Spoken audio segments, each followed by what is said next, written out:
du Sahel, soyons fiers pour avoir acquis notre...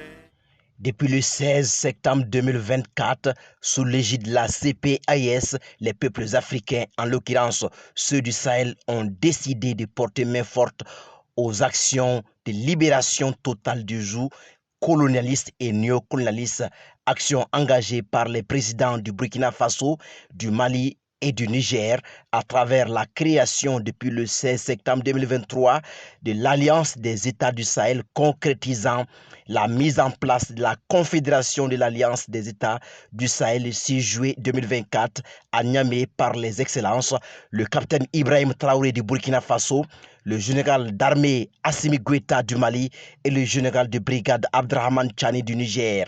Ainsi, la CPAS, inspirée de l'initiative des plus hautes autorités des États du Burkina Faso, du Mali et du Niger, elle est désormais la plaque tournante des mouvements associations patriotiques décidées désormais de couper le cordon ombilical de toute action colonialiste ou néocolonialiste par la défense de la souveraineté nationale, l'intégrité nationale des États, la restauration et la promotion des valeurs africaines.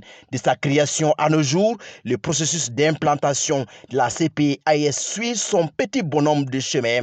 Samo Samuel Kone, secrétaire permanent du Conseil de la Confédération des peuples de l'Alliance des États du Sahel. Je suis Samo Samuel Kone, le secrétaire permanent au niveau du Conseil de la Confédération des peuples de l'Alliance des États du Sahel, en abrégé CPAIS. Vous savez, la CPAIS a été officialisée le 16 septembre 2024 à Bamako au CICB. Et quand on parle d'officialisation, ça veut dire qu'elle a vu le jour et c'est un processus qui est en cours. Et à ce jour, la CPAIS se porte très bien dans les 3 pays de l'AIS, au Burkina Faso, au Mali et au Niger. À ce jour, au Mali, nous avons au-delà de 80 organisations patriotiques de la société civile qui ont signé leur adhésion à la CPAIS. Au Burkina, il y en a autant. Au Niger, il y en a autant. Donc le processus est en cours et les organisations patriotiques de la société civile sont en train de procéder à leur adhésion à la CPAIS dans tous les 3 pays. Donc comme je l'ai dit, c'est un processus qui est en cours. Donc la porte reste ouverte pour toutes les autres organisations de la société civile afin de procéder à leur intégration dans cette grande organisation qui regroupe les organisations de la société civile des 3 pays. La CPAIS est une organisation regroupant les organisations patriotiques des 3 pays de l'AIS. Et elle est en réalité une volonté des peuples de l'AIS d'accompagner la vision des 3 chefs d'État qui ont courageusement pris l'initiative de prendre leurs responsabilités et de donner une nouvelle orientation à nos 3 pays. Donc, les organisations patriotiques de la société civile ne peuvent que accompagner leur vision et la concrétisation des idéaux de l'AIS. Et c'est dans ce sens que nous nous regroupons au sein de la Confédération des peuples de l'AIS. Ainsi, face aux assauts des ennemis de l'AIS et de l'Afrique, la CPAIS lance un appel à toutes les organisations patriotiques africaines afin de relever ensemble ces défis et surtout à la jeunesse africaine à qui ce combat appartient. Samo Samuel Kone ne lésine point sur ces mots. Donc en un mot, les objectifs, c'est simplement accompagner à la concrétisation des idéaux de la Confédération de l'AIS pour aller vers la fédération de l'AIS et les États-Unis d'Afrique. En effet, l'adhésion à la CPAIS est volontaire et toutes les organisations vivant au sein de la Confédération des États du Sahel peuvent rejoindre le train en marche. La CPAIS étant un regroupement des organisations de la société civile des 3 pays, on y adhère à partir d'une organisation. Ce sont les organisations qui y adhèrent. Et pour y adhérer, c'est très simple.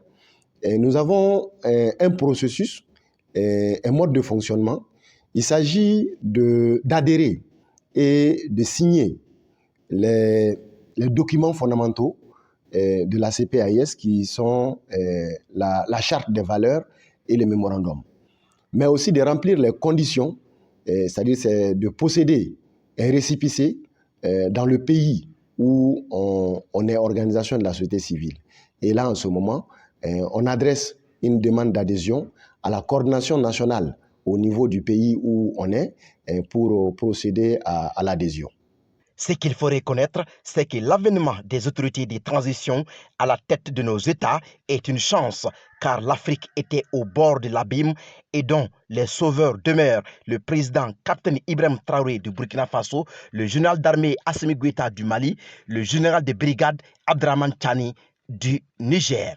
Si j'ai un message à l'endroit de la population de l'AES, c'est de leur dire que l'avènement de ces 3 chefs d'État à la tête de nos pays est une opportunité, une chance que nous ne devons pas perdre.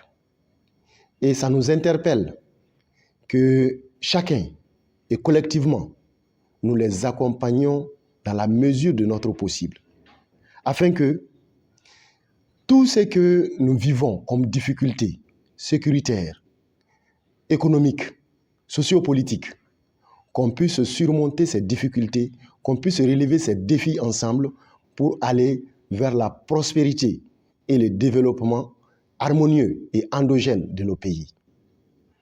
En ce qui concerne pour l'Afrique, je sais que dans beaucoup de pays africains, on est en train d'observer l'AES. On est en train d'observer ce que les dirigeants de l'AES sont en train de faire. Mais nous les invitons simplement à redoubler d'efforts et à s'attacher aux valeurs qui caractérisent le peuple africain. Et ce sont ces valeurs que le peuple de l'AES et les dirigeants de l'AES sont en train de porter et cherchent à promouvoir. Donc nous les invitons à ce que nous nous donnions la main pour la prospérité, le développement et l'émergence de l'Afrique. L'appel que je voudrais lancer, c'est à l'endroit surtout de la jeunesse. Et nous avons l'habitude de dire que la jeunesse, c'est l'énergie d'un pays. Et nos 3 chefs d'État s'appuient beaucoup sur la jeunesse. L'AES sera ce qu'elle veut être grâce à l'engagement de la jeunesse. Nous le savons. Dans nos 3 pays, nous sommes plus de 70 millions d'habitants. Et parmi ces 70 millions, plus de 70% ont moins de 40 ans. Donc nous sommes une population jeune. Et c'est cette jeunesse qui est une des plus grandes richesses de l'AES, en plus des ressources que nous avons. Donc je demande à la jeunesse de prendre conscience et d'accompagner sincèrement et de façon patriotique les 3 chefs d'État pour la concrétisation des idéaux de l'AES. Je remercie vraiment tout un chacun et surtout vous qui nous avez donné l'opportunité de pouvoir partager ces quelques idées avec nos auditeurs et je ne peux que être reconnaissant pour tout ce qui est en train d'être fait du point de vue médiatique de votre part pour la médiatisation et pour que l'AES soit connue. Merci beaucoup. Et enfin, comme le disait le héros Thomas Sankara, l'esclave qui n'est pas capable d'assumer sa révolte ne mérite pas que l'on s'apitoie sur son sort. Cet esclave répondra seul de son malheur s'il s'est fait des illusions sur la condescendance suspecte d'un maître qui prétend l'affranchir. Seule la lutte libère. Fin de citation. Ce qui révèle la nécessité des peuples africains de s'unir pour leur cause et particulièrement aux populations du Sahel, l'impératif, celui du dernier combat à livrer et nulle personne ne doit être en marge de ce rendez-vous pour l'Afrique libre et émergente.